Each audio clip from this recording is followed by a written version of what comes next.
వేర్వేరు రోడ్డు ప్రమాదాల్లో 7గురు మృతి. ఖమ్మం ఎన్టీఆర్ సర్కిల్ వద్ద 2 వీలర్ ఢీకొట్టిన లారీ స్పాట్ లోనే తండ్రి కొడుకు మృతి. మెదక్ జిల్లా చేగుంటలో బైక్ ఆటో ఢీకొనడంతో భార్యాభర్తలు మృత్యువాత. పెద్దపల్లి జిల్లా సుల్తానాబాద్ వద్ద యాక్సిడెంట్ లో దంపతులు. కొండగట్టు వద్ద కారును డీసీఎం ఢీకొట్టగా బాలుడు మృతి.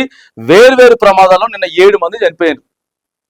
ఎన్ని అవగాహనలు కల్పించినా లేకపోతే ఎన్ని రూల్స్ తీసుకొచ్చినా కూడా యాక్సిడెంట్లు ఎక్కువైపోతా ఉన్నాయి రోజు రోజుకి. గుండె తరక్కపోతా ఉంది తెలుసా, ఇవన్నీ వింటా ఉంటే తరక్కపోతా ఉంది గుండె. అసలుకే చిన్న జీవితం, ఎప్పుడు ఏమైతుందో తెలియదు. నిర్లక్ష్యం యాక్సిడెంట్ అవ్వడానికి ప్రధాన కారణం నిర్లక్ష్యం. బైక్ మీద వెళ్తే హెల్మెట్ పెట్టుకోకపోవడం, కారు మీద వెళ్తే సీట్ బెల్ట్ పెట్టుకోకపోవడం, లారీలో వెళ్తే ఆ స్పీడ్ ని లిమిట్ లో పెట్టుకోకుండా ఏగా నేనే తోపు అని చెప్పేసి పోవడం. సర్కిల్స్ వద్ద అయితే అండి, సర్కిల్స్ వద్ద ఎంత స్లోగా పోవాలి, హైవేల మీద యాక్సిడెంట్లు అయితేనే అంటే ఏమన్నా అనుకోవచ్చు. కానీ మెయిన్ సిటీలో ఉన్నటువంటి సర్కిల్ దగ్గర కూడా గాడ సిగ్నల్స్ ఉంటాయి, వెహికల్స్ ఉంటాయి, మంచి ట్రాఫిక్ ఉంటుంది, చిన్నగా పోవాలి.